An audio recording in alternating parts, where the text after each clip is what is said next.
back to the fire news. While some families are losing their homes and others are seeing very close calls, several families in Ririe have already evacuated. The fire is inching ever closer to them, and the firefighters are moving their post that way, and that's where we find Local News 8's Allison Zimmerman. Allison, what's going on where you are? So Carol, earlier this is where several families evacuated. About 2 minutes before the start of the show, they actually moved their trailers to another LDS church in town, to that parking lot, and that's because tomorrow morning this is going to be the new home for the firefighters. This is where their incident command post is going to be. So they're working to clear things out, get everything set up for there. But going back to the families, I spoke to one of those couples that evacuated today, and oh my goodness, they are just beyond thankful that they had the help of the farmers and the firefighters, and that they're all safe to save them home and their cattle. And got a call that it was headed towards the house, so get home and evacuate. And we came, and it was like just this myriad of angels were here.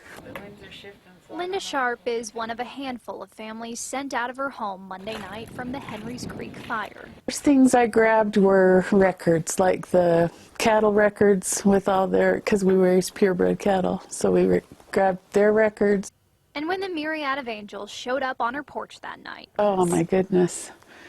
There were probably at least 6 livestock trailers that pulled in. Linda credits all of this to the help of farmers and firefighters working to keep the fire away from her house so that she could return to it the next morning. And in the meantime,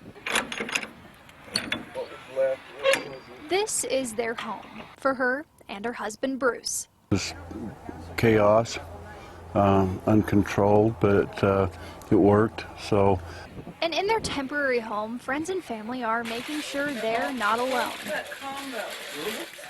I'm going outside. Many of us don't know what it's like to lose everything or even be faced with that possibility. You've probably thought about the things you would or wouldn't take with you. But Bruce here knew of at least one thing he didn't want to leave behind. Got a moose here a few years ago, once in a lifetime. And there's quite a story about that moose. It just goes on and on. It's pretty comical, but Yep, the head of a moose Bruce shot. He couldn't find it for us, but the thought of it being on the top of the list made Linda do this. I was going to leave the moose on the wall, but somebody said Bruce told him to get it if they could. You had a moose? A moose head off the wall. And during these scary times, the Sharps leave us with this one final thought. That house, I was grateful that it's here. If it would have been gone, we had us out, and that's what was important. So we can all agree there's a lot of scary stuff that goes on when we talk about these wildfires, but it's pretty cool to see some of the good going on. And if their spirit doesn't make you smile today, I'm not sure what will. It's pretty neat. And talking to the Sharps, they're excited they're going to be able to go back to their home pretty soon, it sounds like, but in the meantime, they're just glad again that they're safe and sound.